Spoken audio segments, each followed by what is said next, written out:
Bonjour à tous et bienvenue dans cette nouvelle vidéo. Aujourd'hui, je voudrais vous poser une question et je voudrais répondre à cette question dans cette vidéo. Qu'est-ce que l'argent? Qu'est-ce que c'est l'euro, le yen ou le dollar? Qu'est-ce que c'est des billets? Qu'est-ce que c'est des pièces? Quelles sont leurs valeurs? Je répondrai à toutes ces questions dans cette vidéo. Allez, on y va? C'est parti! Pour vous faire comprendre le rôle d'une monnaie, je vais vous faire une petite mise en situation, même si vous le savez déjà ce que c'est. Prenons un exemple. Vous êtes un producteur agricole, vous êtes un producteur de fraises. Vous allez produire des fraises et ça tombe bien parce que moi j'en veux. Pour faire la production de vos fraises, vous allez devoir engendrer des dépenses pour produire vos fraises. Pour couvrir ces dépenses, vous allez devoir vendre vos fraises. Ce qui signifie pour moi une occasion d'en acheter car j'en veux absolument.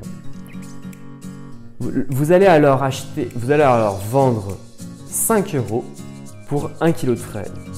Pour certains, ce sera excessif et pour d'autres, ça sera là moins car, comme pour moi, j'en veux absolument. Et comme je suis très gourmand, j'en reviendrai en acheter la semaine prochaine.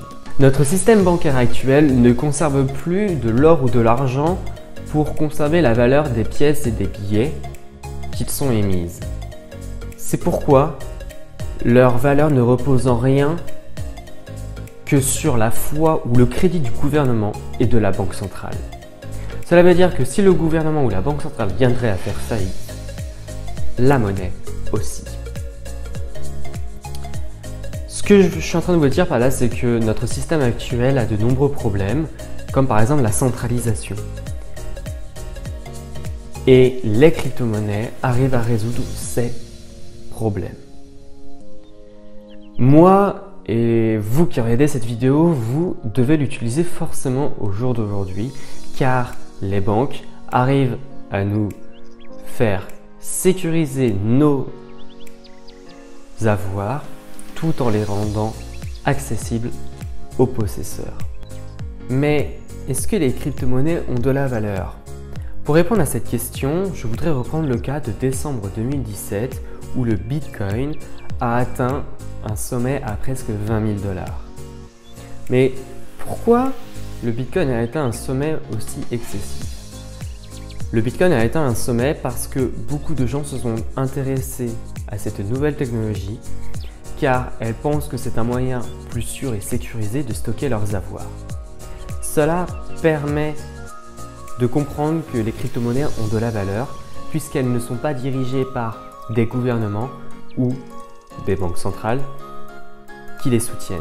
Cela veut dire la décentralisation. Si vous voulez en savoir plus sur la décentralisation, sur le fonctionnement du Bitcoin, n'hésitez pas à aller voir mes dernières vidéos où je vous explique leur fonctionnement. Les crypto-monnaies ont de la valeur parce que tous les gens disent qu'elles ont de la valeur. Mais cela signifie-t-il que tout type de monnaie n'existe que dans notre imaginaire collectif? La réponse est oui, malheureusement, mais tout l'argent existe de la même façon.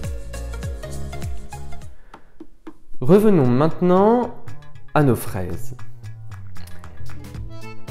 Le marché qu'on a créé du besoin que j'ai d'acheter des fraises et votre besoin d'en vendre.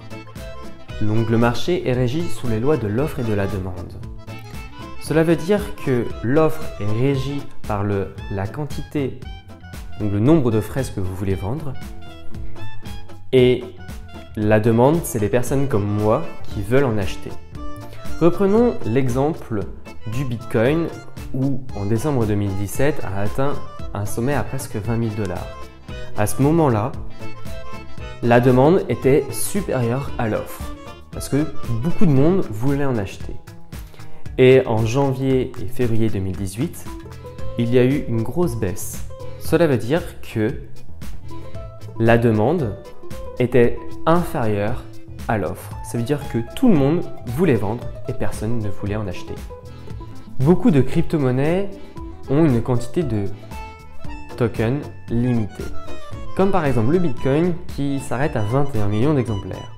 Cela veut dire que la valeur du Bitcoin au fur et à mesure du temps va augmenter car la demande, elle, va augmenter. Et l'offre va s'arrêter forcément à un niveau maximum de 21 millions. Il n'y aura pas plus d'un exemplaire. Donc, sans le soutien du gouvernement ou d'une banque centrale, nous arrivons à faire évoluer la valeur d'une monnaie naturellement plutôt qu'artificiellement.